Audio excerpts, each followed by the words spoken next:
Yan, good morning, good morning, good morning mga kagulong. At tayo nga po ay palabas na dito sa shop at babiyahin na po tayo. Tinawagan na kasi tayo ni Sir Jose para ilabas na itong basa at ibiyahin na, tapos na kasi nga gawin. Maaga pa lang, gising na si Kagulong. Kape sa tabing kanto, sabay ng ngiti at tambon.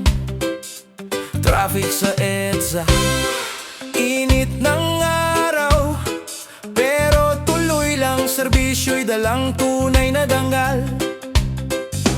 Kahit pagod may ngiti sa labi, pasahero happy, yan ang sabi. Kalsadang mahaba pero puso'y buo, biyahe ni Kagulong, saludo tayo rito.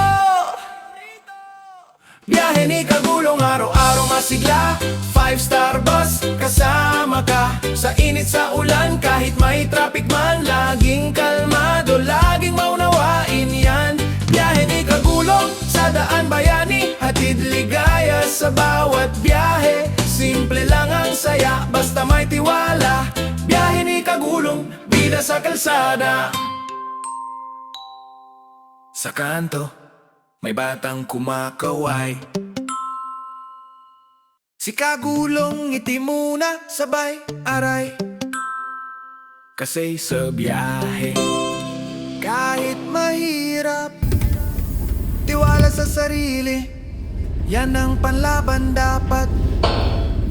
Traffic, busina, minsan may init ng ulo, pero sa puso niya, kalma lang ito.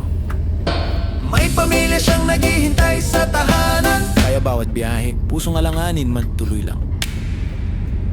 At yan nga, sinalubong pa tayo ng dalawang motor. Alam naman nila na talagang maskip dito sa paglabas. At hindi pa sila nagsunuran, talagang nagkabilan pa sila, nag-double park pa sila. Dapat na lang sana magsunuran sila para hindi tayo nahirapang lumabas, para hindi na rin natin sila pinapinahan ng napaka-nipis. Basta may tiwala, biyahe ni Kagulong, bida sa kalsada. Yeah, yeah. Hawak ang manibela, tingin sa unahan, sa bawat pasahero, At dito na nga tayo sa JP mga kagulong, at dito tayo magpapawashing at magpapa-diesel.